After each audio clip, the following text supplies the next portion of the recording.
అడిగిన సమయంలో తను అలవో గగనను మోయాలి.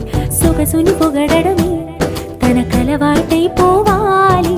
పనులను పంచుకుని మనసుంటే ఇంకేం కావాలి. అలకని తెలుసుకుని అందంగా బతిమాల